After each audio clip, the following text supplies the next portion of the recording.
Bonjour Rémi Montaneigiste, bienvenue à une autre capsule motoneige.ca.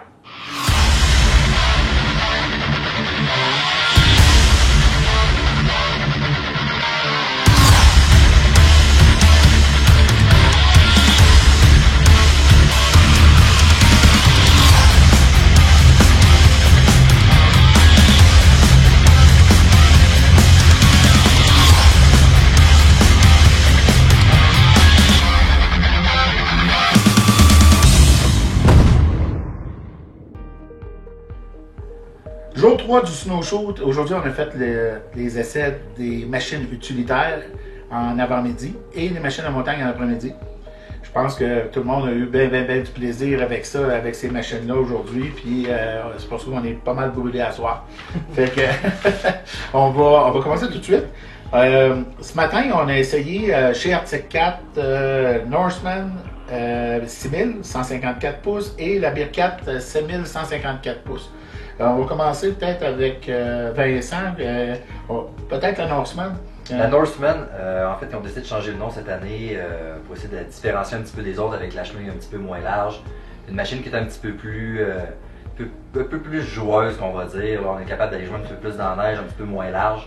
Le côté utilitaire est quand même là aussi. On a le rack à l'arrière, donc bonne motorisation. On est capable de faire un petit peu tout ce qu'on veut faire avec. Oui. Ben, en fait, quand tu dis changer de nom, c'est par rapport au Bearcat. C'est ça. Dans le passé, elle était appelée Bearcat, mais ils l'ont vraiment séparé pour dire bon, mais elle est un petit peu à part. C'est un petit peu un entre-deux, donc avec la chenille un petit peu moins large. C'est pour ça qu'on décide de changer le nom. Puis côté Bearcat, ben là, la grosse machine, la grosse chenille de 20 pouces, une machine qui est prête à travailler, beaucoup d'équipements dessus. Super agréable à conduire, même en sentier, autant qu'à l'extérieur des sentiers. Donc, chapeau pour Arctic 4 cette année. Oui, la Norseman, ce que je trouve, pas étrange, mais ce qui est bien pour Arctic 4, quand tu regardes chacune des composantes indépendamment, les suspensions, c'est rien de high-tech, c'est pas des chocs au gaz. La chenille, il y a un bon petit moteur 600cc qui va très bien. Mais sinon, si tu regardes les composantes séparément, il n'y a rien de magie, mais tout ça ensemble, c'est tellement bien équilibré, aussi bien hors route, donc hors piste, pardon, ou en piste. Donc, au niveau de l'agilité, c'était superbe. Ski lift, c'était très bien aussi, un petit peu, parce que c'est des machines qui sont un peu plus étroites. Un petit peu de ski lift, mais très stable et très... oui, tu ne faisais pas surprendre par cette machine-là. Donc, bravo Arctic 4 pour ça. Tu?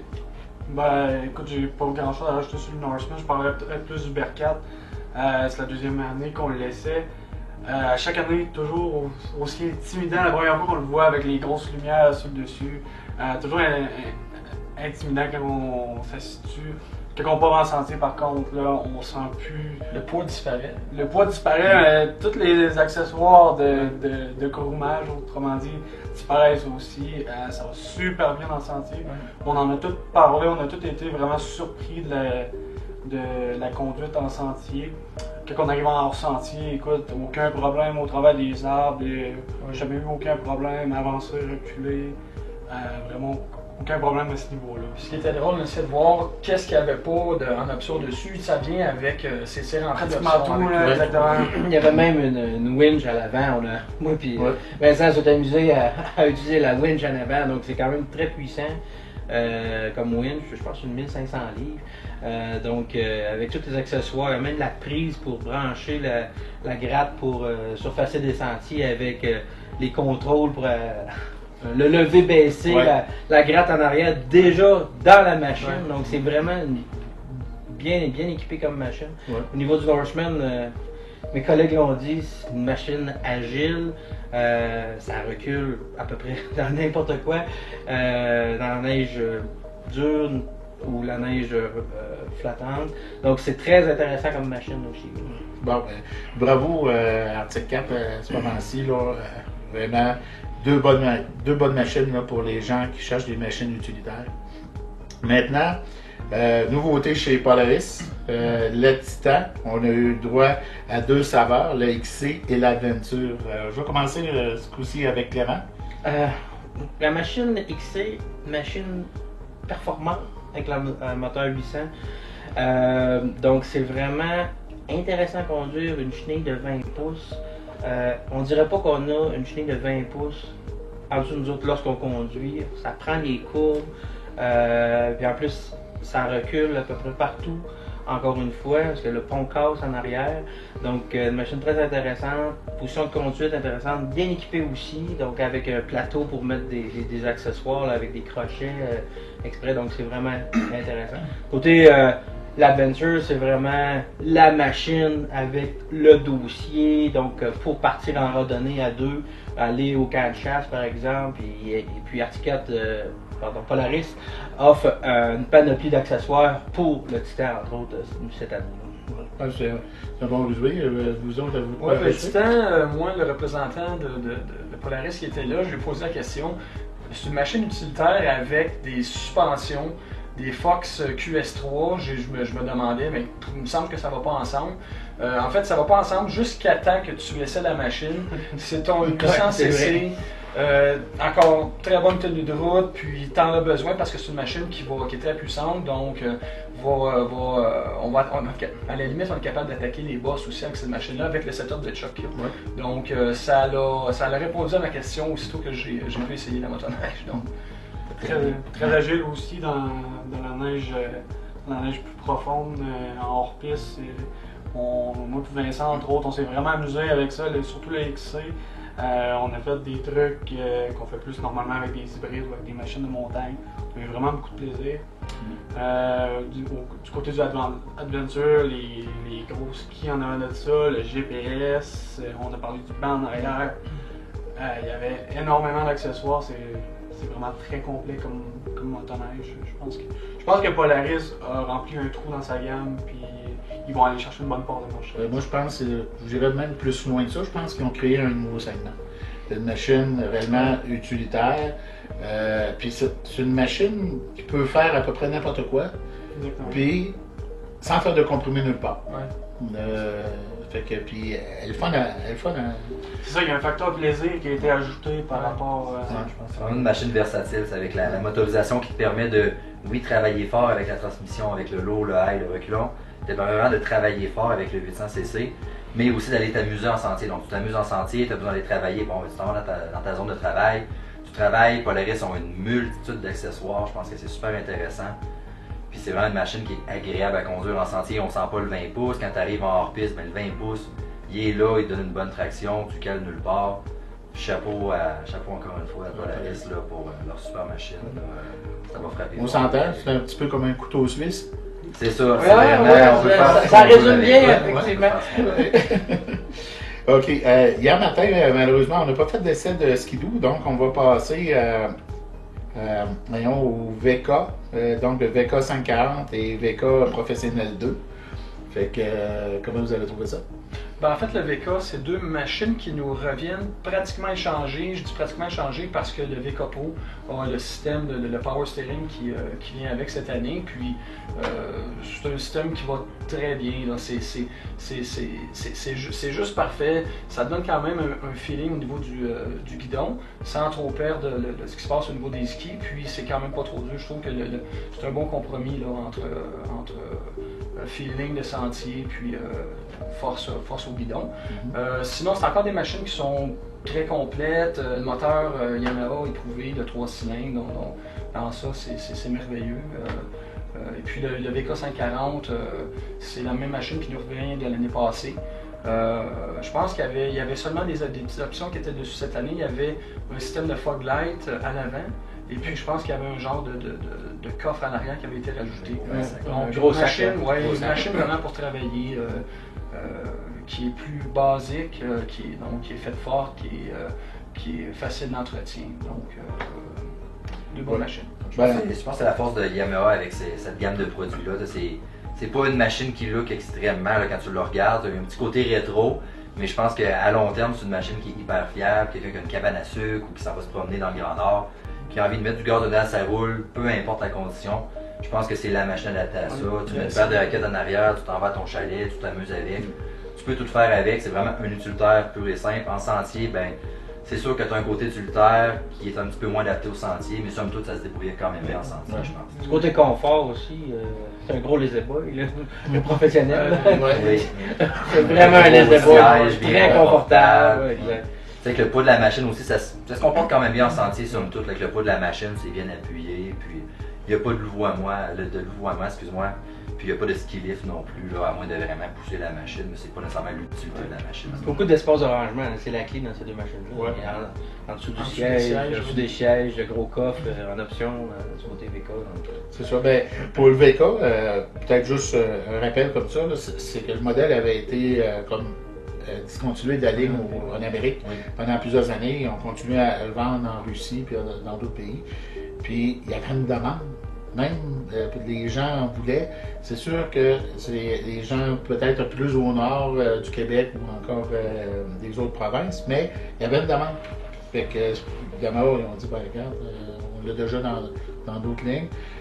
Ils ont fait des modifications au niveau du moteur, donc maintenant il a été accepté par l'EPA. Fait qu'il est plus propre, il dépense moins d'huile, donc boucan moins. D'ailleurs, vous sentez le boucan? Non. Non, pas de mon côté. Non, c'est ça. Contrairement à 535 qu'il y avait dedans, là, le moteur 540 anciennement. Fait que je pense que bravo à Yamaha, là, ils ont quand même des machines utilitaires qui sont. Ouais. Ils ont écouté les demandes, puis je pense que tout le monde est content de ça. C'est ça. Fait que ça conclut notre avant-midi. Oui. Maintenant, l'après-midi. Beaucoup de plaisir. Beaucoup de plaisir. Oui. Fait qu'on va commencer peut-être avec Arctic 4. Arctic 4, on avait 3 motoneiges. En fait, on a essayé 2. On a essayé le M8153 SE et le M8162 Snow Pro. En fait, c'était un Mountain 4 153. Ah oui, c'est vrai, ils nous avaient changé notre machine. Exactement. Oui, OK. Donc, on commence peut-être avec le Mountain 4. Bien sûr. Ben, je vais commencer en fait. Le Mountain 4 cette année, ils sont allés avec leur plateforme Ascender. Donc, ils ont retravaillé un petit peu, ils ont descendu le drivetrain pour descendre un petit peu, pour descendre la chenille puis attaquer un petit peu plus la neige. Ils ont mis le nouveau 800cc dedans, qui ont travaillé au niveau des bas régimes et des moyens régimes. Donc, on a moins besoin d'écraser l'accélérateur, ça mord un petit peu plus dans la neige. Au niveau des side hills, le châssis qui est un petit peu moins large, on parle d'un 10%. C'est beaucoup plus facile de jouer dans la neige de côté et moins sentir le câble qui vient accrocher dans la neige. Donc, ça fait vraiment la différence au niveau d'Arctic cette année. Exactement. Moi et Vincent s'est beaucoup parlé des machines de montagne, justement, durant qu'on roulait. Puis effectivement, là, la nouvelle plateforme Ascender, le nouveau moteur, le mariage est vraiment bon en montagne puisque c'est vraiment les plages qui sont sollicitées en montagne, le bas régime et le moyen régime. Que ce soit quand on penchait dans la neige, les reprises étaient excellentes pour nous ressortir de là. En side hill, vraiment le fait qu'on soit plus à l'étroit fait une énorme différence. Là, on l'a vu dans les présentations Arctic 4, les différences sur les photos, là, on voyait vraiment de chaque côté. Que c'était vraiment beaucoup plus étroit, puis on le sent vraiment dans la neige. Ben, ça demande beaucoup moins d'efforts à la pencher. Oui, exactement. Puis elle est plus visible après ça pour le garder en place. Tout à fait. Moi, je suis pas un expert au niveau de la montagne, mais j'ai réussi à m'amuser quand même avec les machines. C'était ma première expérience pour la majorité des machines qu'on a essayées cet après-midi. Donc, c'est vraiment mes collègues qui sont des experts pour comparer les machines, mais je me suis rendu compte que le nouveau moteur 800 au niveau Arctic 4, entre le moyen et bas régime, la puissance que ce moteur-là a pour sortir de la neige, lève les patins, s'amuse un peu au niveau entre les arbres, etc. On n'avait pas une place facile au départ, mais j'ai quand même tenté ma chance, j'ai dit on s'essaye puis on s'amuse, puis évidemment ces deux machines-là, ça va quand même très bien, un long pont, donc ça prend ça pour la neige, les conditions de neige qu'on avait, donc c'était vraiment des bonnes machines. Parce que en fait, la différence entre les deux machines qu'on a essayées, c'est réellement au niveau des amortisseurs. Oui, exactement. Le Mountain 4 venait vraiment tout équipé avec les Fox Float, 3 navages, table en 3 positions. Bon, avec des chocs un petit peu plus de base, mais au niveau de la montagne, c'est un petit peu moins sollicité au niveau des amortisseurs. Là. Un petit peu quand on fait des wheelies et qu'on réatterrit après, ou sinon, en jouant dans la neige molle, on le sent un petit peu moins. Peut-être un petit peu au niveau de l'effort de quand on tire la machine, qu'on peut sentir la différence. On l'a senti effectivement au niveau du Mountain 4 qui répondait plus rapidement, un petit peu mieux aussi. Et somme toute, les deux machines étaient vraiment. Je crois que la réponse était vraiment meilleure que dans les dernières années. Je pense qu'Arctic 4 a fait ses devoirs au niveau des machines de montagne. Ils sont vraiment améliorés. Ben, ils ont placé le focus là, avec Skidoo et Polaris, entre autres, là, qui avaient arrivé avec des nouvelles technologies, des nouveaux châssis et tout ça. Fait que là, à ce moment-là. On était peut-être en arrière un petit peu. Ouais, c'est ça. Là, ils sont placés sur l'échiquier avec la plateforme Ascendant.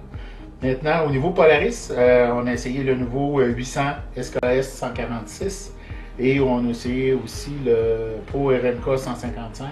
Exactement. Ça fait que, première des choses, le SKS 146, comment vous avez trouvé ça? Ben moi, de mon côté, c'est un gros wow. J'ai tout de suite pensé au Québec avec cette machine-là. 146 pouces, pas trop long, juste correct. Tu peux faire du sentier avec ça jusqu'à un certain point, évidemment. On avait les Walker Events dessus, donc ajustables très facilement en sentier. On arrive en sentier, tu retournes ça, tu pars t'amuser. Écoute, on s'est suivi, moi et Vincent, puis on n'avait pas un spot extrême, mais on suivait quand même sans problème au niveau de ça et du Pro RMK. Donc, c'est une machine avec la plateforme Axis. Écoute, j'adore cette plateforme-là au niveau de la montagne, c'est vraiment le fun. Si on reste au niveau du SKS, moi ce que je trouvais intéressant, je ne suis pas un expert de montagne, mais pour se rendre à la montagne, il fallait passer dans le sentier. Puis habituellement, avec des machines de montagne, personnellement, je trouve ça très ardu. C'est quelque chose qui est souvent ici, par ici, le sentier est très très pour se rendre dans les coins de montagne. Puis c'est ça, moi je voulais avec ce motoneige-là. Poser la question, est-ce que c'est une motoneige de sentier ou c'est une motoneige de montagne? Non, 146 pouces paraît beaucoup. Le fait que le SKS on est 80 des patins plus larges que le Pro RMK aide aussi à la stabilité en sentier.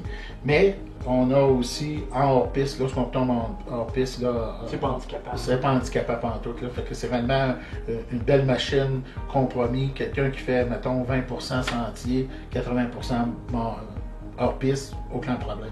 Bon, tout à fait, c'est pas trop handicapant justement de s'en aller à la montagne avec la motoneige. C'est qu'on voit avec un Pro RMK, ben, c'est spécifiquement axé à la montagne. Donc avec la SKS, on est allé chercher un petit côté sentier. On se rend en montagne, on s'amuse dans la neige. Oui, les skis sont un petit peu plus larges, mais au final, on le sent quasiment pas. Avec les suspensions justement ajustables, on est vraiment capable d'avoir un bon setup, d'aller s'amuser dans la neige. On s'amuse toute la journée, on retourne chez nous. On n'a pas besoin de se pencher et puis savoir quoi en faire quand on arrive dans les virages. Donc je pense que c'est vraiment un plus de ce côté-là.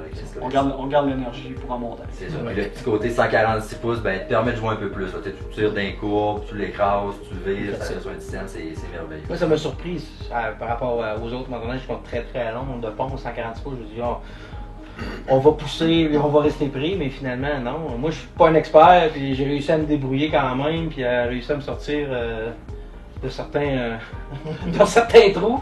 Puis en sentier, vous l'avez expliqué tantôt, lorsqu'on sort d'un trou à neige, lorsqu'on se fait amuser toute l'après-midi, pour revenir à la maison, on est déjà fatigué de s'être promené dans la montagne. Pour revenir, c'est toujours plus calme un peu. Puis justement, le SKS fait la job là-dessus, parce que lorsqu'on retourne à la maison, il nous permet de plus relaxer au niveau du sentier, parce que ça tourne. Ça devient moins une tâche. Oui, exactement, moins une tâche de retourner à la maison. Ouais. Pro RMK, c'est un modèle qui revient cette année. Pro RMK, écoute, il l'appelle le roi de la montagne, je pense qu'il y a une raison à ça. On a juste continué dans cette lignée-là au niveau de Polaris. Écoute, mariage châssis-moteur qui est juste incroyable. Walker Events sont aussi comme le SKS, avec plus long. 155 pouces. 155 pouces. Motoneige légère. Extrêmement légère, exactement. Écoute, facile à manier. Facile à manier, on fait quasiment ce qu'on veut avec ça. Je pense que ça conclut pas mal Polaris. Maintenant, on va regarder au niveau de Skidoo. On avait le Freeride 137. Freeride, on l'a hier. Oui, ça c'est hier. Ouais. Ah oui. On avait pris. On avait quoi hier? On avait le Summit SP 146. SP 146. SP 146, puis on avait le Summit X 175. Exact. Ok, c'est bon. Moi, c'était là sur la. Puis on commence avec peut-être le 175 qui est encore. Ouais, ben le Summit X175 qui venait dans un super coloris bleu flash. Je pense que BRP a frappé fort avec cette couleur-là, là, ça accroche l'œil au bout. Machine hyper légère avec le 850, le châssis Gen 4, facile à manier au bout. C'est sûr que le 175 pouces est fait pour jouer dans de la grosse neige profonde. C'était le fun à jouer hier, mais les conditions de neige, moi je vais plus aimer le 146. 146 qui est beaucoup plus joueur, même motorisation, tout ça, hyper léger, mais quand on arrive dans un virage, là, on l'écrase, on se tire dedans, puis c'est impressionnant comment on est capable de se tirer de côté, donner un coup de gaz, puis ça ressort en flèche, c'est hallucinant. Donc avec les conditions de neige, le 146 c'est hallucinant, mais le 175 je pense que c'est vraiment, là, ça va jouer dans les voies de la montagne. Là, Ouais, intéressant, c'est le démarrage, le shot. Ouais, c'est vrai, le shot. Le shot. La magie. La magie, effectivement. Donc le système shot, ben, avec l'accumulateur d'énergie finalement, ben, quand on tombe, pas besoin de retirer la clenche, on pèse sur le petit piton shot, ça repart la motoneige. Donc tu sais, quand on est fatigué, ça fait 2-3 fois qu'on tombe à toutes les fois qu'on tire, ben là on s'en sort, on pèse sur le petit piton, c'est reparti, on va s'amuser. Encore une fois, on garde l'énergie pour la montagne. C'est ça. Faut que j'ai mis là-dessus. Ouais. Pour en revenir au 175, première année du très long pont, si on peut le dire comme ça. Avant dans le 174, dans le 175 pouces au niveau du skidoo avec le 850. Je pense que c'est fait pour les gars de l'Ouest, on s'entend, Ouest canadien, Ouest américain. Mais les gars vont être vraiment contents de se retrouver avec le 850, avec cette plateforme-là. Déjà que ça allait super bien, les gars vont voir une énorme différence au niveau du pour le marché québécois, 163 pouces, 154. 154, 146, c'est amplement. C'est amplement, mais je veux dire, le fait, c'est ça, d'avoir la plateforme Gen 4, le moteur 850 pour ces motoneiges-là, c'est vraiment un plus. Ah, c'est un gros plus. Ça a été un gros step l'année passée quand ils ont amené ça dans les premiers summits qui héritaient de ce châssis moteur-là. Ouais. Ça, c'est dans la continuité. Exactement. Ouais. On est élargi la gamme, puis voilà. C'est bon. Fait que on a essayé aussi hier le BTX et le MTX 50e anniversaire 162 pouces. Comment vous avez trouvé ça? Ouais, BTX, on l'avait essayé l'année passée, on a retravaillé un petit peu le châssis. Quand même une bonne réponse en hors-piste. Ce qu'on avait axé du côté de Yamaha, c'était qu'on pouvait autant faire du sentier pour se rendre à notre trou à neige sans tout se défaire pour aller s'amuser en hors-piste. Je pense que c'est quand même réussi. C'est pas une machine 100% de montagne, mais ça fait le travail. C'est pour ça aussi qu'on a un MTX, que lui il est 100% montagne. 50e anniversaire venait avec les QS3, c'est ça? QS3. Écoute, j'ai eu du plaisir avec ça. C'est la première fois que je faisais autant de trucs avec un Yamaha de montagne. J'ai vraiment trippé. Le QS3, ben avec le lock. Avec le lock, exactement. On lockait. Écoute, la machine se transformait. On dirait qu'elle perdait quasiment la moitié de son poids. C'était une grosse différence. On pouvait la tirer, on pouvait se garrocher dans la neige, ça répondait. Avec le moteur, écoute, le moteur, ça tire. La puissance, il y avait de la puissance dans le moteur. Il y avait de la moteur. puissance, c'était incroyable. T'entendais le turbo siffler, c'était super. Écoute, j'ai eu du plaisir avec ça, vraiment. Toi, Vincent? Moi j'ai bien aimé, c'est sûr qu'il faut jouer un petit peu plus avec la machine parce que c'est un petit peu plus pesant que les autres. Mais quand on comprend le tour là, justement avec le gaz, de bâtir la pression avec le turbo, je pense qu'on est vraiment capable d'exploiter la machine. Puis toute cette puissance-là au travers de on avait la longue chenille 162 pouces, 3 pouces de palette, c'était hallucinant comme ça mangeait la neige. Faut dire aussi qu'Yamaha cette année ils ont descendu encore le drivetrain pour vraiment manger encore plus la neige à l'avant. Fait que là à ce moment-là la motoneige elle flotte sur le dessus. L'angle d'attaque de la chenille. L'angle d'attaque c'est ça. Est réduite. Il est réduite. Fait que là tu rentres vraiment plus dans la neige, la motoneige se soulève plus facilement. Avec le lock, la suspension. Avec le lock, la suspension, c'est ça. Il y a comme tu disais, on peut vraiment locker une des suspensions en arrière une des deux suspensions. Donc à ce moment-là, c'est beaucoup plus rigide. C'est finalement, il n'y a quasiment plus de suspension. Donc là, ça rentre dans la neige, ça mange la neige, ça te fait décoller. Il faut dire aussi qu'Yamaha cette année, ils ont élargi leur gamme de motoneige, ils ont doublé ou quasiment triplé leur gamme de motoneige. Ils sont rendus avec des 3 pouces qu'il n'y avait pas. C'est ça, ils sont rendus avec les 3 pouces. Et le moteur, il veut tellement que il faut que tu lui donnes de quoi gratter. Fait que quand tu lui mets des 3 pouces, à ce moment-là, il agrippe dans la neige. Tu es capable de faire du side hill, de te virer de bord, faire du curving, c'est merveilleux. Ouais. On a fait le tour. On a fait le tour. Ouais. Bon, écoute, merci boys. Pour de plus amples informations sur toute la gamme des fabricants de 2018, je vous invite à visiter le magazine motoneige.ca. Vous pouvez aussi visiter notre chaîne YouTube à motoneige.video ainsi que notre notre page Facebook à facebook.motoneige.ca. Sur ce, bonne journée à tous et on se reparle un peu plus tard.